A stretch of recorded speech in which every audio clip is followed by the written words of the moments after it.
The first thing we have to do is wake them up and grab their attention, okay? And I think everyone knows this, but it's very important to talk about. Why do we need to grab their attention? Because so is everybody else. Everyone else is fighting for attention. We were just talking about YouTubers, right? Yeah. That's fighting for my attention.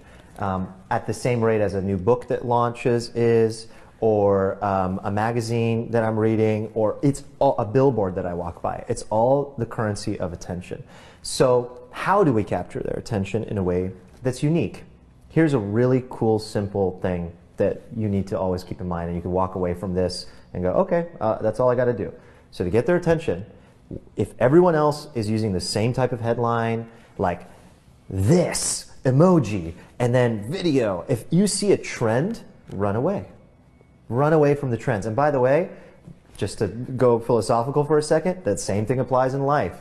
When people are running away from the market, run in. It's a great time to invest and see what's going on. Don't follow the crowd. Don't follow the crowd, because you are going to get lost in a world of everyone copying each other and sounding exactly the same. So you shift and you create a new direction with a unique voice, but don't lose yourself and don't lose your authenticity by going a completely different direction just because you're following a trend, or even if you're avoiding a trend, speaking in a way that your customer doesn't understand. So stay in line with your customer, stay in line with that journey, offer them the transformation still, but get their attention in a unique way. And to do this, you're gonna probably, if we're talking about writing a headline, my minimum is 20 headlines, because generally the 21st headline is the best one. Yeah, well, and it takes that many iterations to like go deep and really get to that point where you're being creative and finding a unique angle to get their attention with. This is bullshit. And the reason this is bullshit, well, I'm gonna tell you a lot of them inside of the video, is because you can tell there's a difference between an employee and somebody that actually does this shit. I did a brief research going through to try to figure out who this dude is. And I'm gonna tell you what I found, and it shows you that you gotta be careful who you listen to. With that said, this is on Founder's YouTube channel. I love Founder. They've given me some great advice, some great tips, but this right here, no, come on, man. This is bullshit. I'm gonna tell you why. My ducks, my swans, welcome to the pond. My name is Dorian from Group82Music.com, and right here, we got, I think his name's Arman, couldn't find his last name on any of the videos on Founder's page, talking about how to get attention on social media, how to get more followers on Instagram, how to get more followers on YouTube.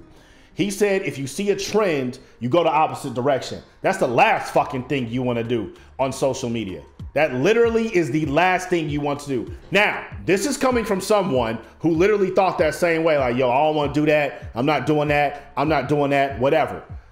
You don't have to do everything that everybody else is doing. He's right in that regard. You got to be authentic and you got to be yourself. But every platform has content that works well on that platform. Every platform has an algorithm that reads certain shit, and there's a reason that content works on that platform. When you go to the top music business or entrepreneurship pages here on Instagram, there's a reason they all look the same. There's a reason my thumbnails look the way they do. There's a reason my captions the way it is.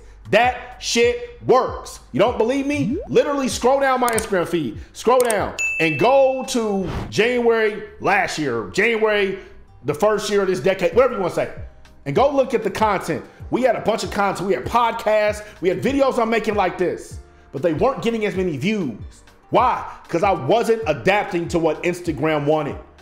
And I started paying attention to people who were getting views and what they were doing, and I switched it up, making it mine, and then boom. Same with YouTube. Go look at my early YouTube videos. There's still some on there with fucked up thumbnails. To this day, we're gonna get them fixed. But look at when I started posting consistently with the same thumbnail, with a certain type of titles and a certain type of pictures. And look at what happened with the views. And I've only been serious on Instagram. This is January 2nd, 2021. I've only been serious on Instagram for about 5 months. You can see my growth. And I've showed y'all the money that I've made. Founder, like I said, is a dope Instagram page. They do a really, really good job. And they have given some tips and advice that has helped me. One of the things that really helped me was a unicorn strategy, which literally is the antithesis of what this dude's talking about. What is a unicorn strategy? You go into your field on social media that you're interested in, that you post about, and you go find the top accounts in that field. and you go see what their top 10 posts are that have the most views, that have the most comments, that have the most engagement. And you make a list of those posts and you make something similar because you know that content has already worked. You know the market has already accepted that. And you make similar content like that, but make it your own. And that's gonna give you a foundation of people who are gonna come to your account, because the same people that fucked with that content, they're gonna fuck with yours. Or it's gonna attract more people like them, which is why Facebook and Instagram has lookalike audiences. Facebook and Instagram literally make billions of dollars off of lookalike audiences. Things that have already worked. He's telling you to go the opposite direction. That shit don't work. If you're gonna go the opposite direction, you better be prepared to spend a lot of money. A lot of money. But if you wanna get in the algorithm like a lot of y'all talk about, you wanna get this free marketing that Instagram and YouTube gives you, your ass needs to be doing what other people are doing. Just making it your own. Don't completely bite, don't completely copy, because you look fucking corny and people can read right through that. But you need to make these things your own, because that's how you're gonna build a foundation for your account. And then as you build the foundation for your account, you get more and more followers, you get more and more subscribers. Then you can start making original content that no one else is doing. Then you can start trying what works. It's called A/B testing, where you can go and you can see, okay, I tried that didn't work. Ooh, this did work. Let me do more of that. But you still have the foundation of the content that you know that works, that you took from other people and you made it your own. Going back and looking at him, Arman, and the founder page, I went to their YouTube page and I'm scrolling through. And for the amount of followers that they have on Instagram, which I think is almost 1 million or over that right now, and you look at what they have on YouTube, the correlation really isn't there. The thumbnails are cool, but the thumbnails, you don't know who's talking. And I'm clicking on the video and I'm trying to find this dude's name and I can't find his name. Trying to find his credibility. It says, oh, he worked at Google. Okay, that's cool. You were an employee at Google. That doesn't mean you're a fucking expert, but I appreciate that. Where's your social proof? Maybe I missed it, but I'm telling you, in that quick research, I couldn't find the shit. I could find the link to your course you're trying to sell. But where's your content that you're posting consistently where you can say, you know what? I did the exact opposite of what everybody else is doing, and this allowed me to build.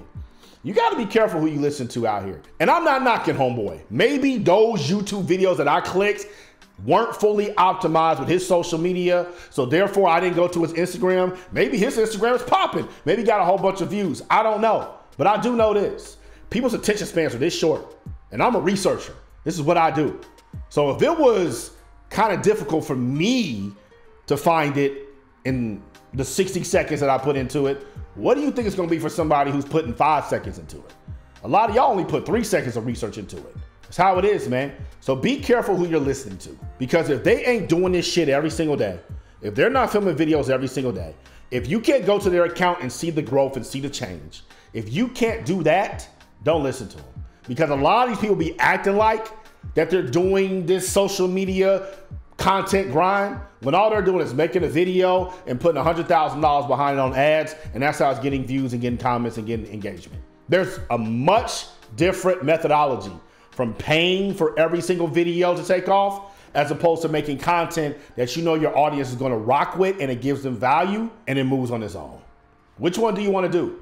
Like I tell y'all, you can have a difficult spelling name as your artist name. You can do the thing where you don't want to show yourself on social media. You can be a different person. You can do the opposite of what everybody's doing. But when you go into that lane, you're going to have to spend a lot of money to get yourself out there. But if you blend in while still being authentic, still being you, the algorithm works for you, the content works for you, and it's nonstop advertising for your brand.